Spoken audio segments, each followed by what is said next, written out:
আসসালামু আলাইকুম, বিলকিস কিচেন ব্লগে স্বাগতম। আজ আমি নতুন স্টাইলে সুজির বালিশ পিঠা তৈরি করে দেখাবো। আর এই পিঠাটা বানানো কিন্তু খুবই সহজ, আর সকালের নাস্তায় কিংবা বিকালে চায়ের সাথে কিংবা বাচ্চাদের টিফিনের জন্য এই পিঠাটা কিন্তু খুবই পারফেক্ট। আর এই পিঠাটা বানানো কিন্তু একবারে সহজ, যে না কেউ বানাতে পারবে। আর এই যে দেখুন, এই পিঠাটা দেখতে কত সুন্দর হয়েছে, একবারে বালিশের মতো, আর ফুলে ফুলে কতটা বড় হয়েছে। আর এই যে দেখুন, ভেঙে দেখাচ্ছি। তো চলুন কিভাবে সুজির এই পিঠাটা তৈরি করা যায় দেখে নিন।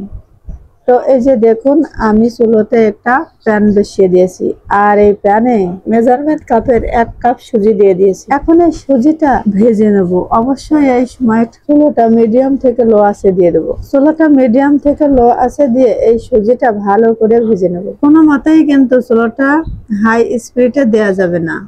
অবশ্যই খেয়াল রাখতে হবে চুলোটা মিডিয়াম থেকে লো আঁচে দিয়ে এই সুজিটা ভেজে নিতে। আর চুলাটা হাই স্পিডে দিলে কিন্তু সুজিটা পুড়ে যাবে আর পিঠাটা ভালো হবে না। এই জন্য অবশ্যই চুলাটা মিডিয়াম থেকে লো আঁচে দিয়ে সুজিটা ভেজে নিতে হবে। এখন এই যে দেখুন, আমি 2 চামচ গুঁড়ো দুধ দিয়ে দেবো। আর গুঁড়ো দুধটা দিলে পিঠাটা খেতে খুবই ভালো লাগবে। গুঁড়া দুধটা দিয়েও অনবরত এভাবে নাড়াচাড়া করে দেবো। যখনই সুজি আর গুঁড়া দুধ ভালো করে মিশিয়ে একটু ভেজে নেওয়া হয়ে যাবে, তখনই এই যে দেখুন, আমি আগে থেকে গরম করে ঠান্ডা করে রেখেছি। এখন এই লিকুইড দুধটা দিয়ে ভালো করে এভাবে সুজিটা একটা ডো মেরে নেব। একবারে দুধটা দেওয়া যাবে না, অল্প অল্প করে এই দুধটা দিতে হবে আর একটা ডো তৈরি করে নিতে হবে। এই যে দেখুন, আমি অল্প অল্প করে দুধ দিচ্ছি আর একটা ডো তৈরি করে নিচ্ছি। এই যে দেখুন, ডোটা রেডি হয়ে গেছে। চুলো থেকে নামাই নেব। চুলো থেকে নামাইয়ে একটা বলে ঢেলে ডোটা ঠান্ডা করে নেব। আর যখনই দেখতে হবে যে ডোটা ঠান্ডা হয়ে গেছে, মানে হালকা হালকা গরম আছে, তখন হাত দিয়ে এভাবে ভালো করে মুথে নিতে হবে।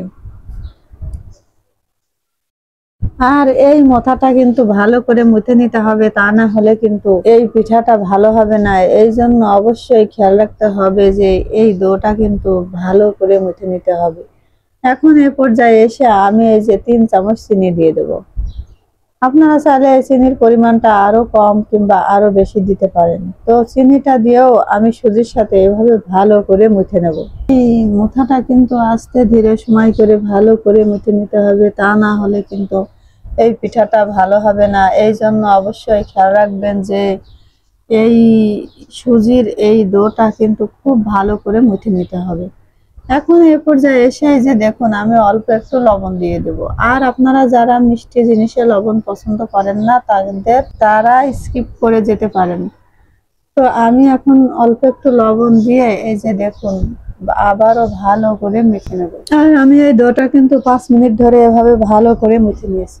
এখন এই পর্যায়ে এসে এই যে দেখুন, আমার সুজির এই ডোটা রেডি হয়ে গেছে। এই যে দেখুন, ডোটা ঠিক এমন একটু শক্ত শক্ত টাইপের হবে। আর আপনাদের ডো যদি বেশি নরম হয়ে যায়, সেক্ষেত্রে আপনারা ময়দা বা আটা দিয়ে ভালো করে মুছে নিতে পারেন। তো আমার ক্ষেত্রে আমার ডোটা ঠিকঠাক মতো আছে, এই জন্য ময়দা আটা দেওয়ার প্রয়োজন হয়নি। এখন আমি এই যে একটা পিড়ি বেলুন নিয়ে নেব, আর এই পিড়ির উপরে ডোটা নিয়ে নেব।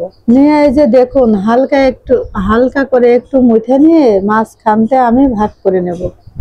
এখন এই যে দেখুন, মাঝখানতে ভাগ করে নিয়েছি। মাঝখানতে ভাগ করে নিয়ে এই যে দেখুন, এখন একটা ভাগ বলে রেখে আর একটা ভাগা নিয়ে এই যে দেখুন, প্রথমে এমন গোল গোল করে নেব।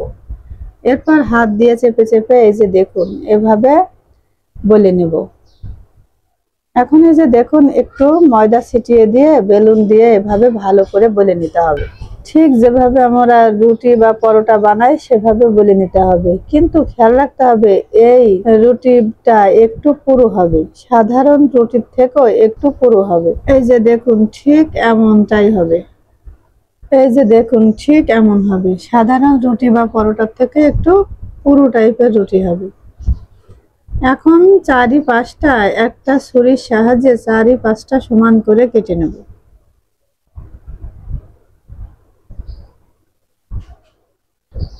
এই যে দেখুন, চারিপাশটা এভাবে আমি কেটে নিচ্ছি। চারিপাশটা এভাবে কেটে নিয়ে এই যে দেখুন, মাঝখান দিয়ে এভাবে কেটে নেব। এই যে দেখুন আমি এই পিঠাটা মাঝখানতে 3টা ভাগে কেটে নিয়েছি। আপনারা চাইলে পিঠাটা অন্য যে কোনো শেপে তৈরি করতে পারেন। তো আমি এই যে ছুরি দিয়ে এই যে দেখুন মাঝখানতে ভাবে কেটে নিয়েছি। এখন এই যে দেখুন একটা প্লেটে আমি এই পিঠাগুলো উঠাই নেব। এর জন্য প্লেটের নিচে একটু ময়দা ছিটিয়ে দিয়েছি। এরপর এই যে দেখুন সব পিঠাগুলো আমি এভাবে এক এক করে উঠাই নেব। এই যে দেখুন এখন একই প্রসেসে সব পিঠাগুলো তৈরি করে নেব। এখন এই যে দেখুন আমার সব পিঠা তৈরি হয়ে গেছে। আর এই পিঠাগুলো দেখুন কতটা সুন্দর দেখাচ্ছে। এখন এই পর্যায়ে এসে আমি চুলোয় একটা কড়াই দিয়ে দেবো, আর কড়াইতে পরিমাণ মতো তেল দিয়ে ভালো করে গরম করে নিয়েছি। অবশ্য তেলটা ভালো করে গরম করে নিতে হবে। তেলটা গরম করে নিয়ে এই যে দেখুন আমি 3টা পিঠা প্রথমেই দিয়ে দিয়েছি। আর পিঠাগুলো দেওয়ার সাথে সাথে কিন্তু এই যে দেখুন তেলের উপরে ভেসে যাচ্ছে, আর দেখুন ফুলে ফুলে কত সুন্দর হচ্ছে, একবারে বালিশের মতো। এখন এ পর্যায়ে এসে আলতো হাতে উল্টাই দেব, আর এভাবে উল্টায়ে পাল্টায়ে আমি কালার করে ভেজে নেব। এখন ভাজা হয়ে গেছে, তেল ঝরায়ে উঠাই নেব। এই যে দেখুন এভাবে তেল ঝরিয়ে ঝরিয়ে উঠাই নেব। একইভাবে আমি আরো পিঠা এই তেলের ভিতরে দিয়ে দেব। এই যে দেখুন প্রথমে 2 থেকে 3টা পিঠে এভাবে দিয়ে দেব, আর পিঠাটা দেওয়ার 1 মিনিটের মধ্যেই কিন্তু ফুলে ফুলে উপরে উঠে যাবে। আর এই যে দেখুন কতটা সুন্দর বালিশের মতো ফুলছে। এই পিঠাটা কিন্তু এরকম বালিশের মতো ফুলে ফুলে একবারে টাপা টাপা হয়ে যাবে। আর যখনই দেখবেন যে এই পিঠাটা এরকম ফুলে গেছে তখন আলতো হাতে উল্টাই দিতে হবে। আলতো হাতে উল্টাইয়ে দিয়ে এই যে দেখুন ভালো করে এই পিঠাটা ভেজে নিতে হবে। তো এখন এই যে দেখুন আমার পিঠাটা ভাজা হয়ে গেছে, তেল ঝরিয়ে উঠাই নেব। এই যে দেখুন এক পাশ কালার হয়েছে আর এক পাশ সাদা সাদা, দেখতে কতটা সুন্দর দেখাচ্ছে দেখুন। এখন এই একই প্রসেসে সব পিঠাগুলো ভেজে নেব। এখন এই যে দেখুন আমার সব পিঠাগুলো ভাজা হয়ে গেছে, আর এই যে দেখুন কতটা সুন্দর হয়েছে, আর পিঠাগুলো দেখুন ফুলে ফুলে একবারে বালিশের মতো দেখাচ্ছে। এই যে দেখুন পিঠাগুলো দেখতে যেমন সুন্দর হয়েছে আর ফুলে ফুলে একবারে বালিশের মতো হয়েছে, আর দেখুন কতটা সুন্দর হয়েছে। আর এই পিঠাটা দেখুন, এই যে দেখুন প্রত্যেকটা পিঠাই কিন্তু ফুলে ফুলে কতটা সুন্দর হয়েছে, আর এক পাশ সাদা এক পাশ লাল, দেখতে কতটা সুন্দর দেখাচ্ছে। আর প্রত্যেকটা পিঠাই কিন্তু উপরটা ক্রিস্পি আর ভেতরটা সফট হয়েছে। আর এই যে দেখুন ভেঙে দেখাচ্ছি কতটা সুন্দর হয়েছে, ভেতরটা সফট আর উপরটা ক্রিস্পি। আর দেখুন ভেতরটা ফুলে কতটা সুন্দর হয়েছে, আর দেখুন ভিতরে কিন্তু মুঠো কোথাও কোনো কাঁচা ভাব নেই, একবারে পারফেক্ট ভাবে হয়ে গেছে। তো আশা করছি আমার এই সুজির এই বালিশ পিঠা বানানোর রেসিপিটি আপনাদের ভালো লেগেছে। আর যদি ভালো লাগে লাইক কমেন্ট দিয়ে আমার চ্যানেলের পাশে থেকে যেতে পারেন। তো আজকের মতো এখানেই শেষ করছি। যে যেখানে আছেন ভালো থেকেন, সুস্থ থেকেন, আল্লাহ হাফেজ।